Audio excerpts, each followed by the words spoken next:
IPC 450 Capstone Service Learning Project. I chose to do mine on hospice and community care by Crystal St. John. So here's my objectives. The first being identify how the healthcare professional plays a role in addressing the social, political, and economical and social issues of the population served. Describe how the project was designed and implemented. Describe any project revisions or considerations for future service to this population. Identify the service objectives for the project. Describe how the Students Learning Service Project impacted the given population, and describe how the Service Learning Project impacted the student personally and professionally.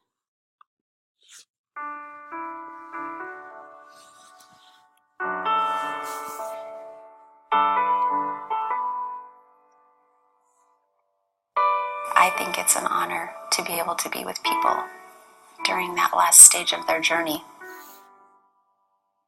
People think of hospice as we're helping people die, but I like to say we're helping them live until they die. We help people prepare for the next step. So I really describe hospice as help. I think that's what I love about the job most, is that when you arrive into someone's life that is coming to its close, there are no more masks. It's not about dying. This isn't about death. This is about the life that someone has left. For me and for the whole family, they've kind of brought us together, kind of bonded us. You just felt comfortable with them. You knew they were there to help you.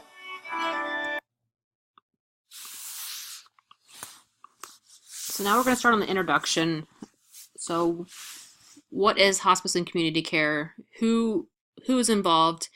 There's a range of people who are involved. It goes down to doctors, physicians, registered nurses, licensed practical nurses, hospice aides, social workers, chaplains, therapists, and then lastly, the volunteers who provide care. So what exactly is hospice care? Hospice care is medical, emotional, and spiritual support to individuals and families who are coping with a life-limiting illness. Hospice care primarily focuses on the comfort of the individuals of any age, of any serious illness, who have weeks and months rather than years to live. Care can be provided, you'll see where, so where can care be provided? It can be provided in a home, a senior care facility, hospital, and then hospice and community have their own inpatient center, which is called the Bob Fryer and Family Inpatient Center. So what are the needs of the population served? It can be a wide range of things. It could be minor, just as in they need respite care for the primary care caregiver, or it can mean all the way up to like inpatient care, 24/7 nursing care provided for that patient. It can be financial, getting groceries, supplies, medical supplies, or it can be nursing care that come into the house to help the patient if they want to stay home. So lastly, why did I choose this organization? So that's a big question to answer. When deciding on what to do with my volunteer project I couldn't figure out where exactly I wanted to go. And being a trauma ICU nurse at LGH, I decided that I had a lot of interaction with hospice nurses when patients decide to withdraw care from their family members. So I decided, that's always been an interest. So I decided, why not kind of like dive in a little bit and kind of get a better idea of this organization. So that's kind of why I chose this organization. So now we're going to discuss healthcare professional roles. So social issues that hospice helps address is homelessness. They will, if somebody needs hospice care, they will go and meet them where they're at. So if they're in a park and homeless, they will go there. If they're living in their car, they'll go there. Financials issues, they'll address that as well.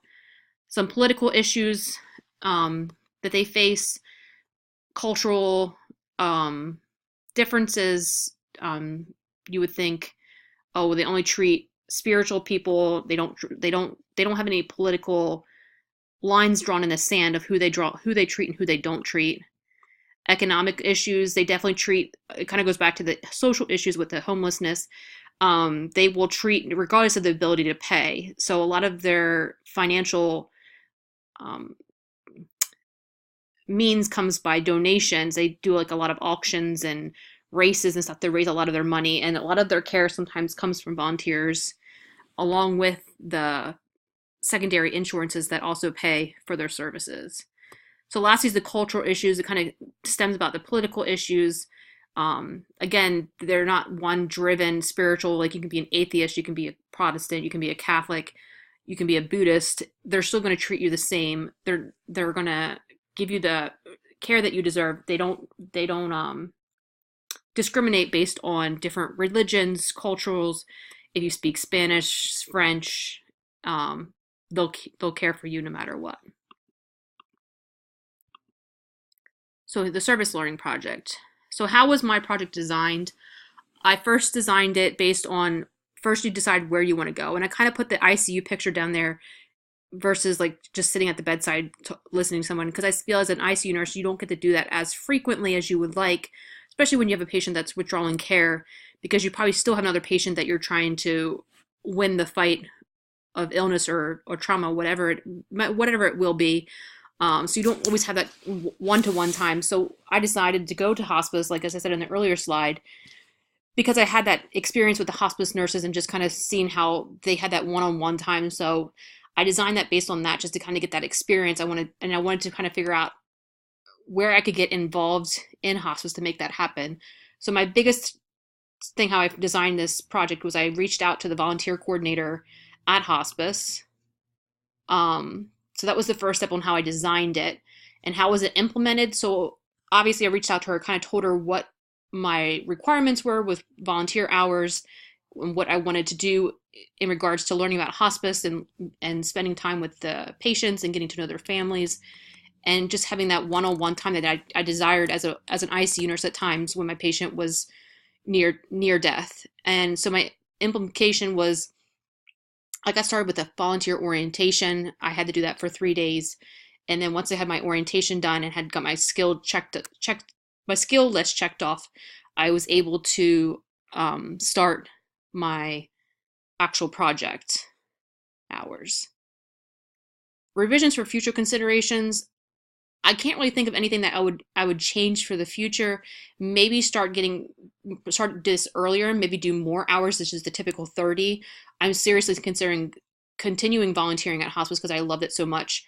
That one day a weekend for 4 hours, it might not seem like that much, only 4 hours, but that 4 hours really flies by at times, and it really makes a difference in those patients' lives. So my learning project objectives that I made for my project were to assist the healthcare team in providing optimal quality of care life to the patient who is dying and their family, to provide support as needed to a patient who has a life-threatening or terminal condition and to their family, and to verbalize better understanding of the spiritual, emotional, and physical needs of a patient and the patient's family during the end-of-life journey.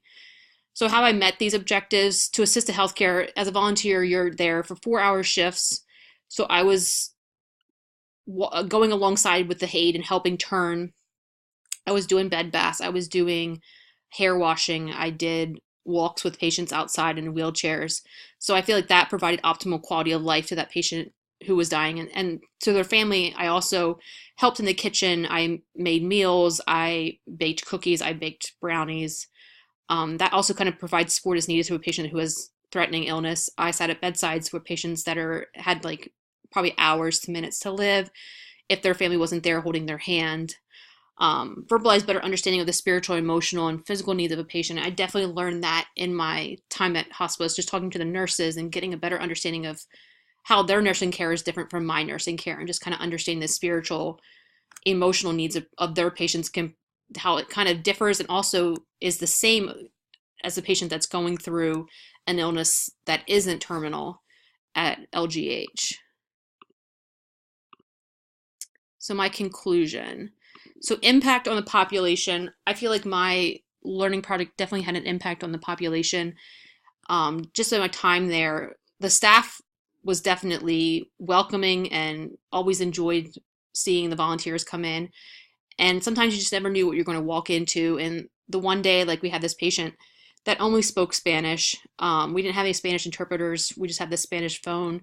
So it was just kind of, you felt like there was that barrier there, but just walking with the patient back and forth, down and forth, back and forth down the hallway, and just holding her hand and rubbing her back and singing the songs that she was trying to sing in English, I feel like made an impact on that population, even though I didn't speak Spanish, but just being there and being that presence for that person. How did it impact me personally? I wasn't thinking that this would be a big impact. I was like, this is just a service project. I'm just going to do this kind of more for my professional level, not so much for my personal. But it really did impact me personally. Seeing the patients' families and how welcoming they were into a precious time in their lives as their loved one is getting ready to pass on, being welcoming and letting you join in their journey, and just willing to share, and just it really impacted me personally, and that's why I want to continue on in the future, volunteering, because I just feel like it's been a really big impact on my life, and definitely impacted me professionally, just to kind of see the patient as a whole versus just as an illness. At times it's very hard to just see the patient as, oh, this patient has fractures, or this patient has a stroke, or this patient had a car accident, but just kind of see the patient as the emotional, spiritual. And in hospice, you kind of get that time to kind of slow down and actually see that in the patient, versus in an ICU where it's very busy, you're very task driven. You don't always have time to see that. And I feel like that kind of really helped me professionally to kind of step back at times. Now that I'm back working in the ICU full time and not volunteering, I kind of miss that one-on-one time. So like that's why I'm wanting to go back and volunteer, at least sometimes, to kind of keep my foot in that door, and kind of keeping that connection that I can bring into my professional life as well.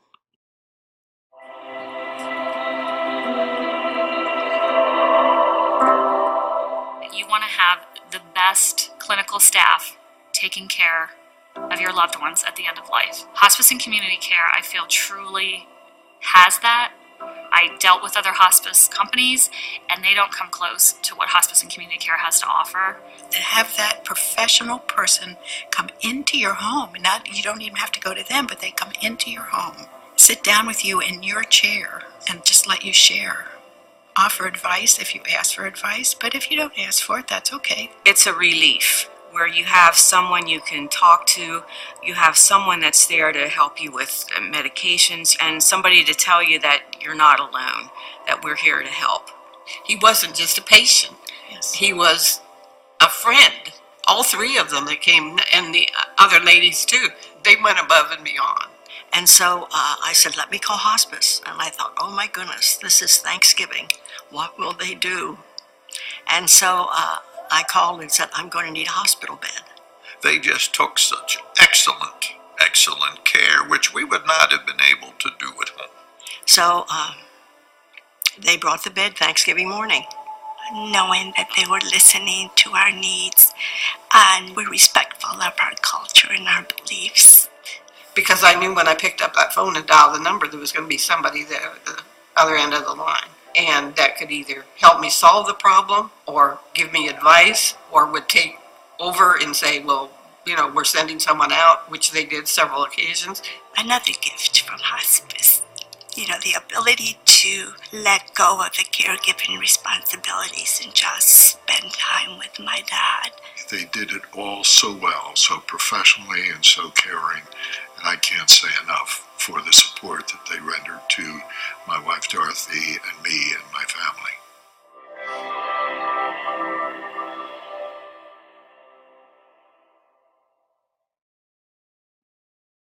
Thank you for watching my presentation about hospice and community care.